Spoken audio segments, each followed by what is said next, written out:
যদিও শ্রমিক হয়ে গেছে, কিন্তু আমরা আদেশক্রমেই যাদের নিয়ে কমিটি করেছিলাম সেই আমার অত্যন্ত স্নেহের কমিটিবৃন্দ, সাবেক কমিটিবৃন্দ এবং অত্র এলাকার যারা স্কুলের প্রতি অত্যন্ত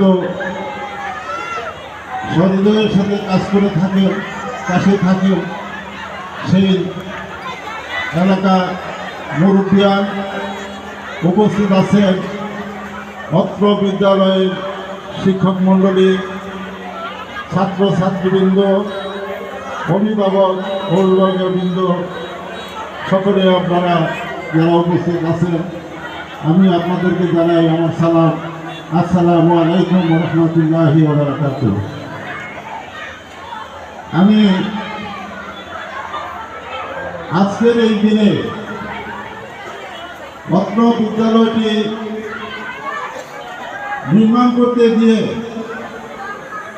যারা সহযোগিতা করেছেন, আমি সকলের নাম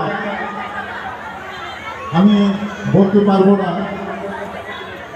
অনেক সংখ্যায় অনেক লোক যারা আমাদের মুরব্বী ছিলেন, তারা এই স্কুলটি করার পিছনে অনেক শ্রম দিয়ে সাহায্য করেছে, অর্থ দিয়ে সাহায্য করেছে, শ্রম দিয়ে, বাঁশ কাঠ কাঁঠাল দান ইত্যাদি সব কিছু দিয়ে যারা সহযোগিতা করে আজকে আমাদের মাঝ থেকে চলে গিয়েছেন। আমি তাদের হৃদয়ে আত্মার মাগফিরাত